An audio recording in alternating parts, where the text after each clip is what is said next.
আলহামদুলিল্লাহ আলহামদুলিল্লাহি রাব্বিল আলামিন ওয়াসসালাতু ওয়াসসালামু আলা আশরাফিল আমবিয়াই ওয়াল মুরসালিন ওয়া আলা আলিহি ওয়া সাহবিহি আজমাইন আম্মা বাদ। আসসালামু আলাইকুম ওয়া রাহমাতুল্লাহি ওয়া বারাকাতুহু। সম্মানিত শ্রোতামণ্ডলী, সম্মানিত দিনী ভাইয়েরা, আজকে আমরা আরেকটি নতুন বিষয় নিয়ে কথা বলবো। কোরআন শরীফের সূরা আল ইনফিতার। সূরা আল ইনফিতারের আমরা সংক্ষিপ্ত তাফসির পেশ করব। আশা করি আমরা শুনলে আমরা এখান থেকে অনেকগুলো শিক্ষা গ্রহণ করতে পারবো ইনশাআল্লাহ। সূরাটিতে 19টি আয়াত রয়েছে এবং এই সূরাটি মাক্কি সূরা। মাক্কি সূরার বৈশিষ্ট্যই হলো যে পরকালীন জিন্দেগিকে তুলে ধরা এবং দুনিয়াবি আল্লাহর সৃষ্টির যৌক্তিক বিষয়গুলোকে তুলে ধরা এবং যেন মানুষ পরকালে বিশ্বাস করে। তো আল্লাহ রাব্বুল আলামিন এখানে প্রথম দিকেই কিয়ামত সম্পর্কে বলেছেন। কিয়ামতের প্রাথমিক পর্যায়ে ব্যাপারে আল্লাহ বলেছেন ইজাস সামাউন ফাতারাত, যখন এই আকাশকে বিদীর্ণ করা হবে, এই আকাশের যে চেহারা, এই চেহারা থাকবে না, এটাকে ভিন্নভাবে এটাকে দেখানো হবে। এই জন্য আল্লাহ বলেছেন ইজাস সামাউন ফাতারাত, অর্থাৎ কিয়ামতের কথা বলা হচ্ছে, কিয়ামতের প্রাথমিক পর্যায়ের কথা বলা হচ্ছে। ওয়াইজাল কাওয়াকিবুন তাসারাত, এবং গ্রহ নক্ষত্রসমূহ বিক্ষিপ্ত হয়ে যাবে। আজকে গ্রহ নক্ষত্রগুলো যেভাবে শৃঙ্খলভাবে তারা চলছে, এই শৃঙ্খলা তাদের ভিতরে থাকবে না। ওয়াইজাল বিহারু ফুজ্জেরাত, এবং সমুদ্রসমূহকে ভিন্ন বিদীর্ণ করা হবে। সমুদ্রসমূহতে সমুদ্রের পানিগুলো গভীর নিচে গিয়ে অক্সিজেন এবং হাইড্রোজেন আলাদা হয়ে আগুন লেগে যাবে এবং সমস্ত আগুন আপনার সমস্ত পানি শুকিয়ে যাবে, পানি আর থাকবে না। অতএব আল্লাহ বলছেন ওয়াইজাল বিহারু ওয়াইজাল বিহারু ফুজ্জেরাত।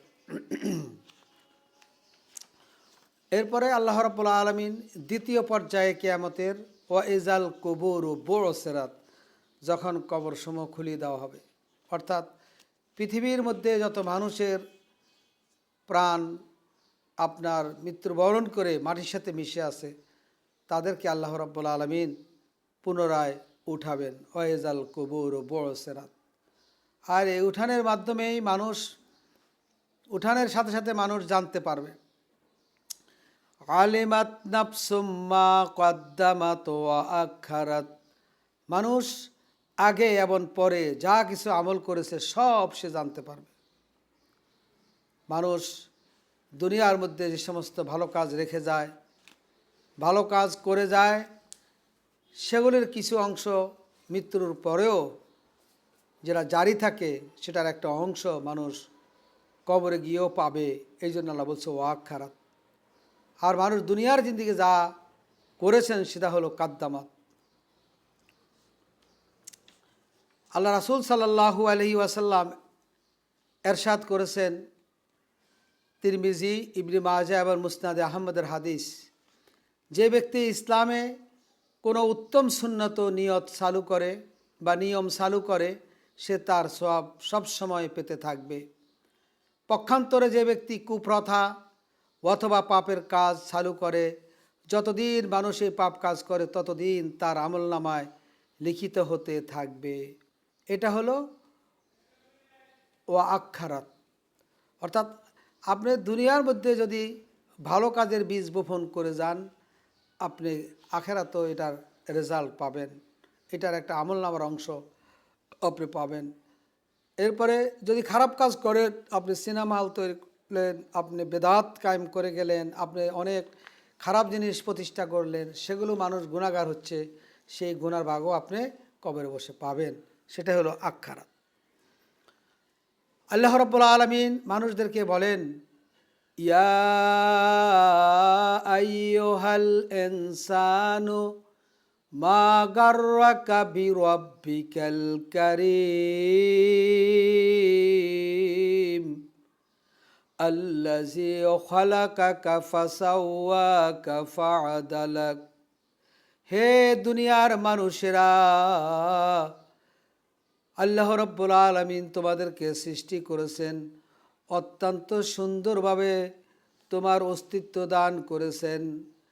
তুমি দুনিয়ার মধ্যে এসেছো, এটা আল্লাহর হুকুমে এসেছো। অতএব তোমার যে দেহের গঠন, তোমার যে শারীরিক গঠন, তোমার শরীরের অঙ্গ প্রত্যঙ্গের যে গঠন, এই গঠনগুলো আল্লাহ তো তোমারে বানাই দিয়েছে। অতএব তুমি কেন আল্লাহর ব্যাপারে শয়তানের ধোকায় নিমজ্জিত পড়ে থেকেছো। ইয়া আইয়ুহাল ইনসানু মা গাররাকা বিরাব্বিকাল কারীম।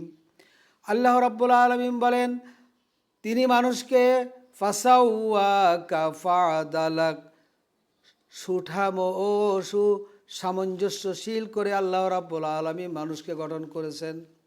মানুষ যদি মানুষের দেহের অঙ্গ প্রত্যঙ্গের শুধু হিসাব নেয় তাহলে ঈমান আনার জন্য মানুষের জন্য যথেষ্ট।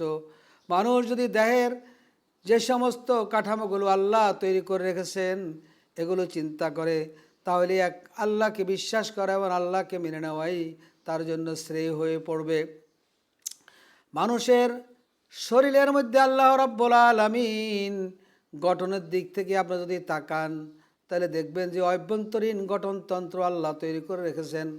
অভ্যন্তরীণ গঠনতন্ত্রের মধ্যে কোষ, সেল, কলা, টিস্যু এবং অঙ্গ, অর্গান, তন্ত্র, সিস্টেম, এগুলো আল্লাহ রাব্বুল আলামিন তৈরি করে রেখেছেন। এগুলো যদি আপনি চিন্তা করেন, এর একটা জিনিস, এই চারটার একটা জিনিস না থাকলে মানুষ বাঁচতে পারে না। আবার মানুষের প্রধান কিছু অঙ্গতন্ত্র তৈরি করে রেখেছেন আল্লাহ রাব্বুল আলামিন। স্নায়ুতন্ত্র পুরো শরীরকে সমন্বয় করে। এই স্নায়ুতন্ত্র না থাকলে কোনো মানুষ বাঁচতে পারে না। হৃদযন্ত্র এবং এই হৃদযন্ত্র এবং রক্তনালী, এগুলো হৃৎপিণ্ড এবং রক্তনালী দিয়ে অক্সিজেন ও পুষ্টি সংগ্রহ করে। যদি এই হৃৎপিণ্ড না থাকে কোনো মানুষ বাঁচতে পারবে না। এত সুন্দরভাবে আল্লাহ হৃৎপিণ্ডকে তৈরি করে দিয়েছেন। জায়গায় জায়গায় রক্ত পুষিয়ে দেওয়ার দায়িত্ব তার। শরীরের সমস্ত জায়গাগুলোতে সে রক্ত পুষিয়ে দেয়। শ্বাসতন্ত্র আল্লাহ তৈরি করে রেখেছেন। ফুসফুস এবং শ্বাস প্রশ্বাসের সাথে জড়িত অন্যান্য অঙ্গ নিয়ে গঠিত হলো শ্বাসতন্ত্র। আর এই শ্বাসতন্ত্রের মাধ্যমে গ্যাস বিনিময়ে সাহায্য করে। যদি এই শ্বাসতন্ত্র না থাকে, ফুসফুস না থাকে, তাহলে মানুষ বেঁচে থাকতে পারবে না।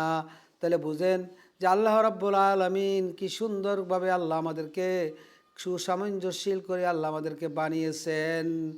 পরিপাকতন্ত্র তৈরি করে রেখেছেন। খাদ্যনালী, পাকস্থলী, যকৃৎ এবং অন্যান্য অঙ্গ নিয়ে গঠিত, যা খাবার হজম করে।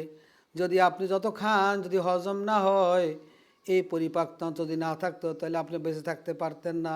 আল্লাহ রাব্বুল আলামিন এই পরিপাকতন্ত্র তৈরি করে আপনার হজমের এবং এগুলোর প্রক্রিয়াগুলো আল্লাহ রাব্বুল আলামিন তৈরি করে রেখেছেন।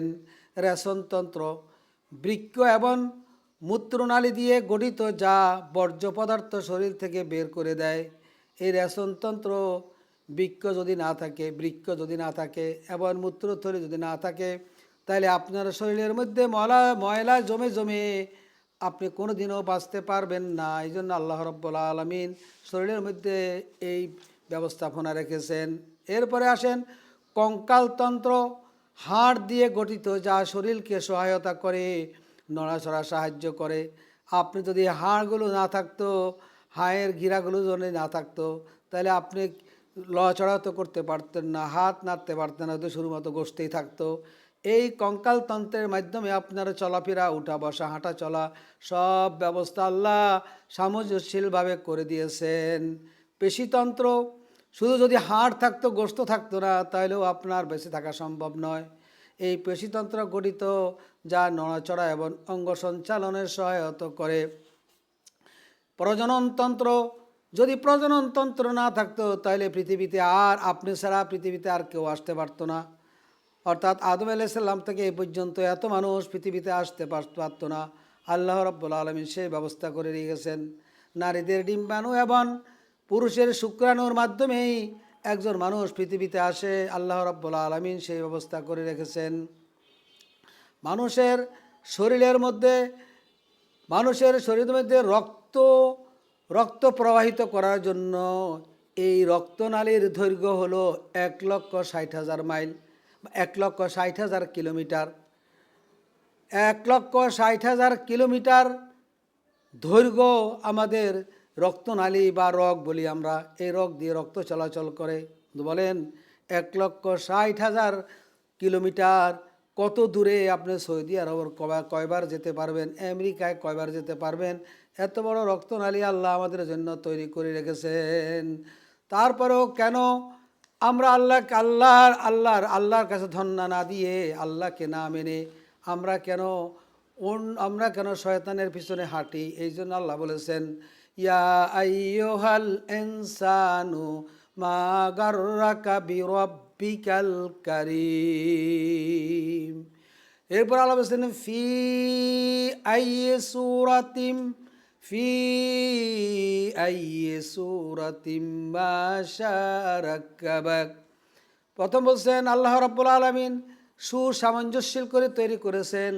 এরপরে বলছেন যেই চেহারায় আল্লাহ চেয়েছেন সেই চেহারায় আল্লাহ আমাদেরকে পাঠিয়েছেন। আমাদের বাবারও কোনো ক্ষমতা ছিল না, আমাদের মায়ের কোনো ক্ষমতা ছিল না, কোনো বৈজ্ঞানিকের ক্ষমতা নাই, কোনো ডাক্তারের ক্ষমতা নাই। আমাদের চেহারা কেমন হবে সেটা মহান রাব্বুল আলামিন নির্ধারণ করে দেন। আল্লাহ রাব্বুল আলামিন আমাদের চেহারাকে নির্ধারণ করে দিয়েছেন।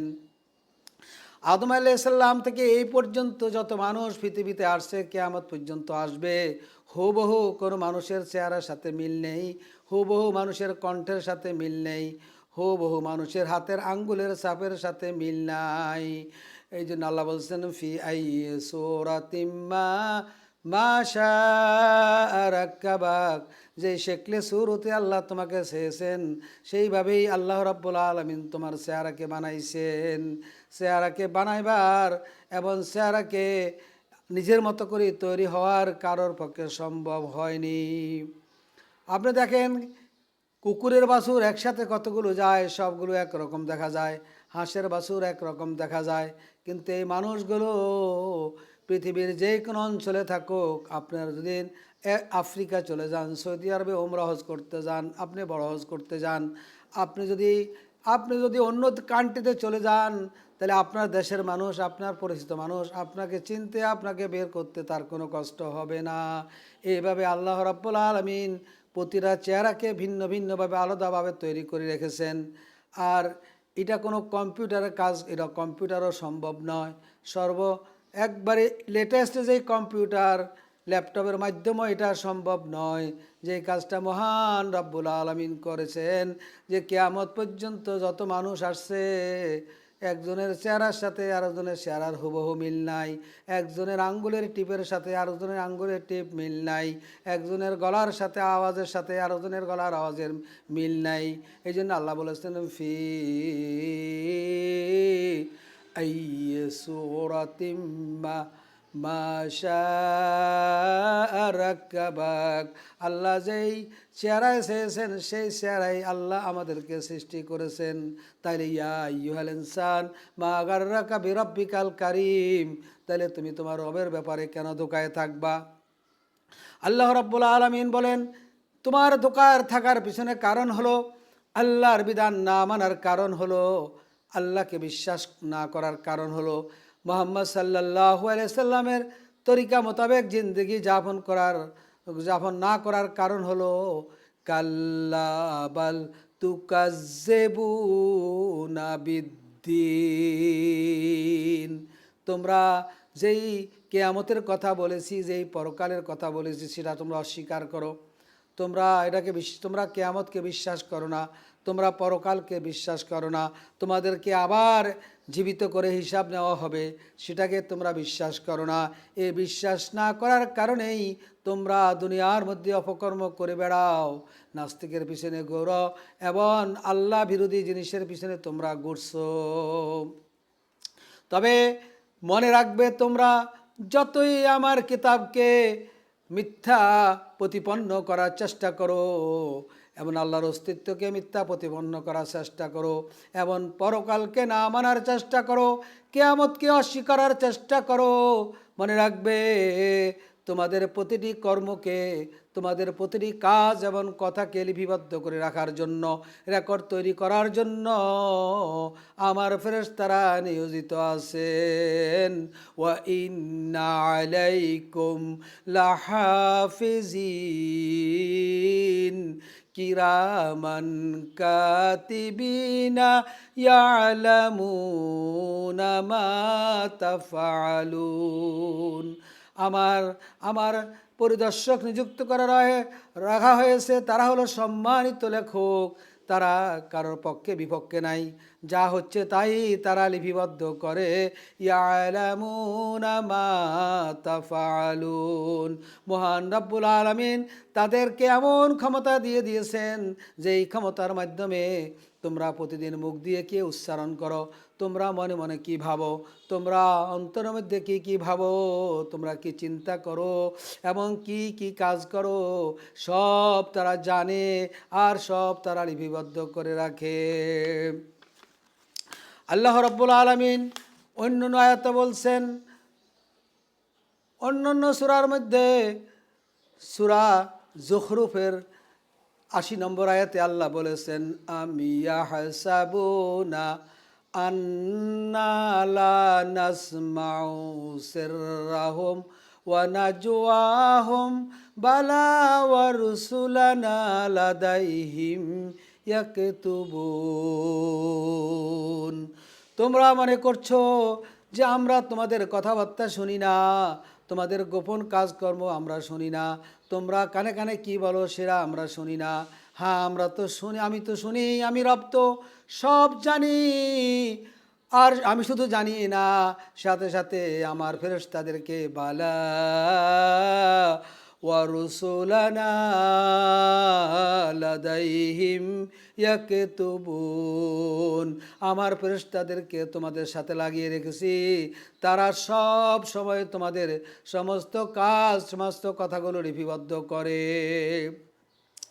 অন্য আয়াতে আল্লাহ বলেছেন, সূরা কফের 18 নম্বর আয়াতে আল্লাহ বলেছেন, 17 নম্বর আয়াত আল্লাহ বলেছেন, ইজিয়াতালাক্কাল মুতালাক্কিয়ানি আনিল ইয়ামিন ওয়া আনিশ শিমালি কাঈদ।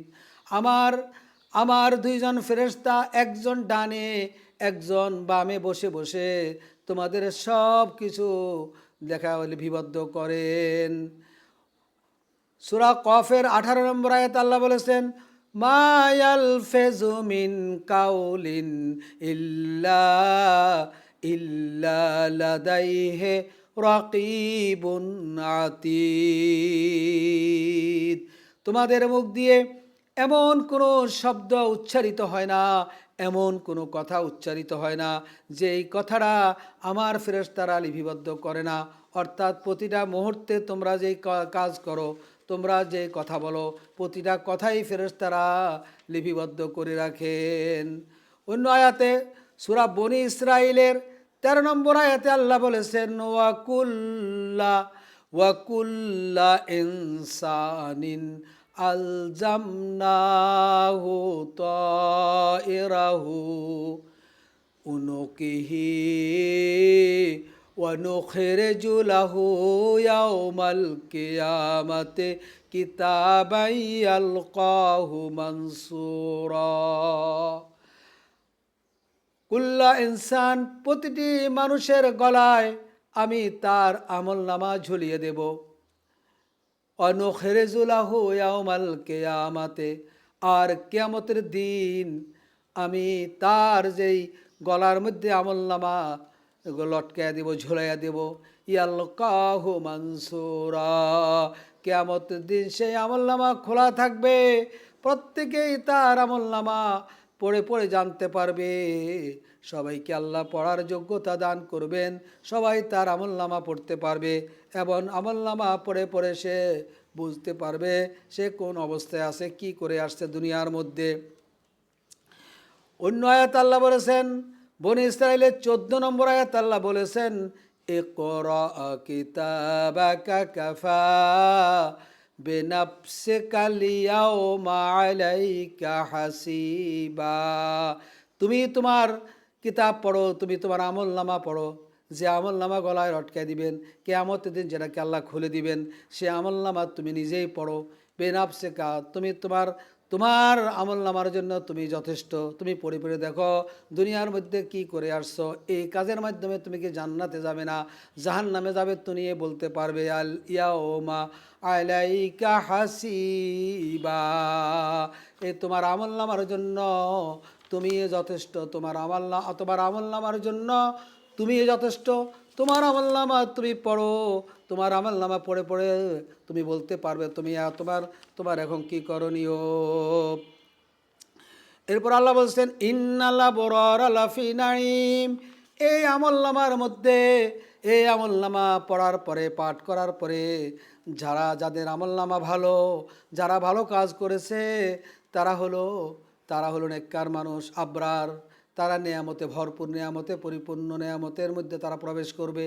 অর্থাৎ জান্নাতের মধ্যে অসংখ্য নেয়ামতের মধ্যে তারা প্রবেশ করবে। যারা নেককার বান্দা, যারা পরহেজগার বান্দা, যারা দুনিয়ার মধ্যে ভালো কাজ করে আসছে এবং যাদের আমলনামা ভালো।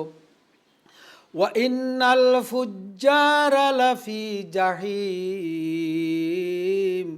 আর যাদের আমলনামা খারাপ, যারা দেখবে আমলনামার মধ্যে বেশিরভাগই পাপের কাজ, আমলনামা পড়ার পরে দেখবে পাপ আর পাপ, এই সমস্ত পাপিষ্টেরা চলে যাবে জাহান্নামের অতল গহ্বরে, যেখানে শুধু এমন পরিমাণ শাস্তি দেওয়া হবে যেই শাস্তি পৃথিবীর মানুষের দেওয়া সম্ভব নয়, যেই শাস্তি পৃথিবীর মানুষের পক্ষে প্রদান করা সম্ভব নয়, এমন শাস্তির ব্যবস্থা আল্লাহ করে দিবেন। ইয়াসলাউনাহা ইয়াউমাদ্দিন। কিয়ামতের দিন তারা সেখানে প্রবেশ করবে। ওমা হুম আনহা বিগাইবিন। আর এই জাহান্নাম থেকে তারা পালাইয়া যাইতে পারবে না।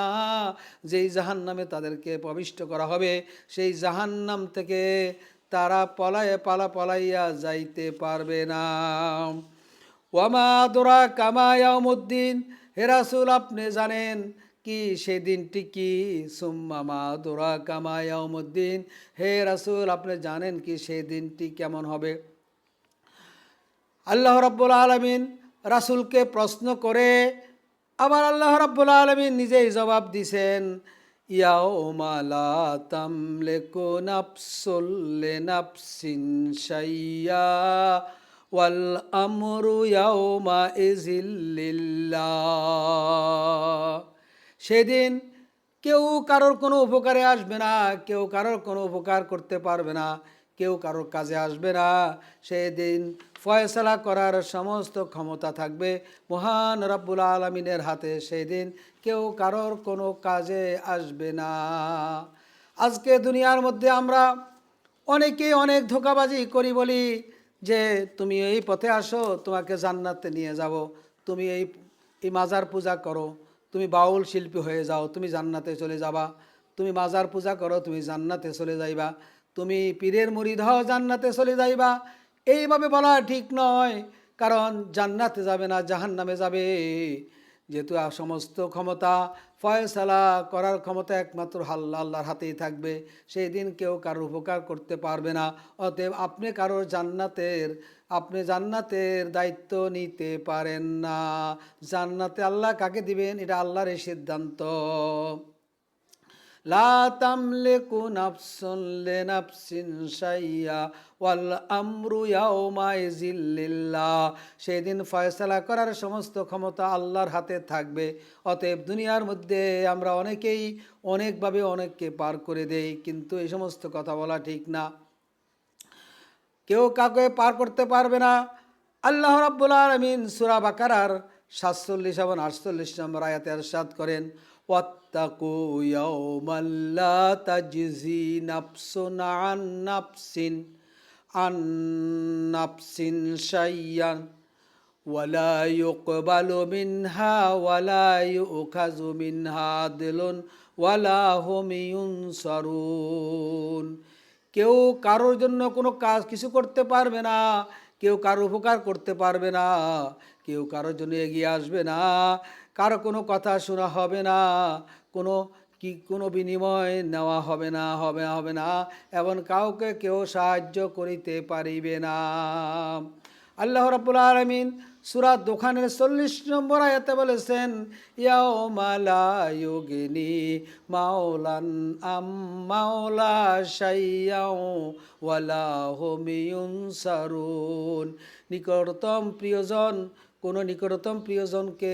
প্রিয়জনের কোনো কাজে আসবে না এবং কোথায় থেকে কোনো সাহায্য লাভ করতে পারবে না। সূরা দোখানের 41 নম্বর আয়াতে বলেছে, আল্লাহ বলেছেন, ইল্লা মার রাহিমাল্লাহ ইন্নাহু হুয়াল আজিজুর রাহিম। হ্যাঁ, যদি আল্লাহ কারোর প্রতি রহম করেন সেটাই হবে তার বড় প্রাপ্তি। আল্লাহ রহম না করলে কেউ তা আল্লাহ ওই বান্দার উপরে রহম করতে পারবে না, দয়া করতে পারবে না, উপকার করতে পারবে না। আর আল্লাহ বলছেন, ইন্নাহু হুয়াল আজিজ, তিনি মহাপরাক্রমশালী, যার ক্ষমতার প্রতিদ্বন্দ্বিতা করার কারো কোনো ক্ষমতা নাই, যার ক্ষমতার সাথে লড়াই করার কোনো ক্ষমতা নেই, সেই মহাপরাক্রমশালী মহান রব্বুল আলামিন তার নিজের এই গুণবাচক নামটি বলার পরে বলছেন আর রাহিম। এত বড় পরাক্রমশালী হওয়া সত্ত্বেও তিনি রহমান, তিনি দয়াবান, তিনি মেহেরবান। অতএব তিনি যদি কারোর প্রতি দয়া করেন তাহলে সেই একমাত্র আসরের ময়দানে কিয়ামতের দিন সাহায্য পাবে। আল্লাহ রাব্বুল আলামিন সূরা লুকমানের 33 নম্বর আয়াতে বলছেন, ওয়াখশাও ইয়াউমান লা ইয়াজজি ওয়ালিদুন আন ওয়ালাদিহি ওয়ালা মাউলুদুন হুয়া জাজিন আন ওয়ালিদিহি শাইয়া। সেদিনকে তোমরা ভয় করো, যেদিন পিতা সন্তানের কোনো আসবে না, সেই পিতা সন্তানের পক্ষে কোনো কাজে আসবে না, সন্তান পিতার পক্ষে কোনো কাজে আসবে না। সেদিন ওয়ালিদিন শাইয়ান, পিতা সন্তানের উপকার করতে পারবে না, সন্তান পিতার উপকার করতে পারবে না। তোমরা সেই দিনকে ভয় করে তোমরা আল্লাহর বিধানকে মানো, মুহাম্মদ সাল্লাল্লাহু আলাইহি ওয়াসাল্লামের জীবন বিধানকে তোমরা মেনে নাও। সূরা মুমতাহিনার 3 নম্বর আয়াত আল্লাহ বলেছেন, লান তানফাকুম আরহামুকুম ওয়ালা আওলাদুকুম ইয়াউমাল কিয়ামাতি ইয়াফসিলু বাইনাকুম ওয়াল্লাহু বিমা তা'মালুনা বাসীর। আল্লাহ রাব্বুল আলামিন বলেন, তোমাদের আত্মীয় স্বজন, রক্তের সম্পর্ক কেউ কারোর উপকারে আসবে না। ওয়ালা আওলাদুকুম, তোমাদের আওলাদ পর্যন্ত সন্তানাদিও তোমাদের কোনো কাজে আসবে না। ইয়াউমাল কিয়ামাত, কিয়ামতের দিন। ইয়াফসিলু বাইনাকুম, আল্লাহ রাব্বুল আলামিন তোমাদের মধ্যে সঠিকভাবে ফয়সালা করে দিবেন। ওয়াল্লাহু বিমা তা'মালুনা বাসীর, আর তোমরা যা কিছু করে আসছো সব আল্লাহ রাব্বুল আলামিন দেখেছেন। তোমরা দুনিয়াতে কোথায় কি কর্ম করেছো সেটা আল্লাহ ভালো করে দেখেছেন। অতএব তোমার সন্তানও তোমার উপকারে আসবে না, তোমার বাবাও তোমার উপকারে আসবে না, তোমার স্ত্রী তোমার কাজে আসবে না, তোমার আত্মীয় স্বজন তোমার কাজে আসবে না, তোমার নিকটতম বন্ধু বান্ধব তোমার কাজে আসবে না। একমাত্র যে আমলগুলো তুমি কাজ করে দাও সেই আমলটাই কাজে লাগবে। আল্লাহর দয়া, আল্লাহর রহমতটাই তোমার কাজে লাগবে। আল্লাহ রাব্বুল আলামিন সূরা আবাসার 34 নম্বর আয়াতে ইরশাদ করেছেন, ইয়াউমা ইয়াফিরুল মারউ মিন আখিহি, কিয়ামতের এমন ভয়াবহতা হবে, এমন মারাত্মক হবে যে সবাই আত্মীয় স্বজনের থেকে, তার ভাই বন্ধু বান্ধব থেকে সবাই পালাতে থাকবে। কেউ কারোর দিকে তাকাবার সময় নাই, কেউ কারো উপকার করার সময় নাই। কিয়ামতের এত ভয়াবহতা হবে। অতএব ভাইরা আমার, দুনিয়ার মধ্যে আমি যা করি এই সব আমার কাজের জন্য আমি দায়ী থাকব।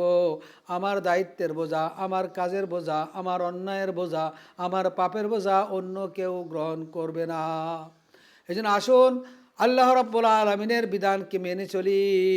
আর এই আয়াতটাকে আমরা ভাবি, আল্লাহ বলেছেন, ইয়া আইয়ুহাল ইনসান মা গাররাকা বিরব্বিকাল কারীম, তোমাদের মহান রবের ব্যাপারে তোমাদেরকে কোন জিনিস ধোকায় রেখেছে।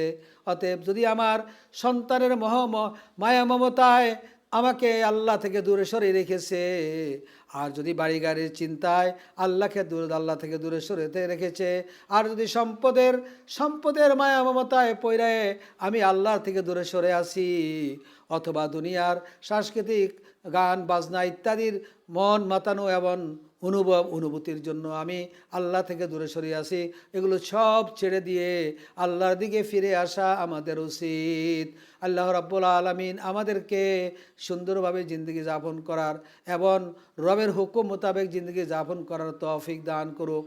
ওয়া আখির দাওয়ানা আনিল হামদুলিল্লাহ। আসসালামু আলাইকুম ওয়া রাহমাতুল্লাহি ওয়া বারাকাতুহু।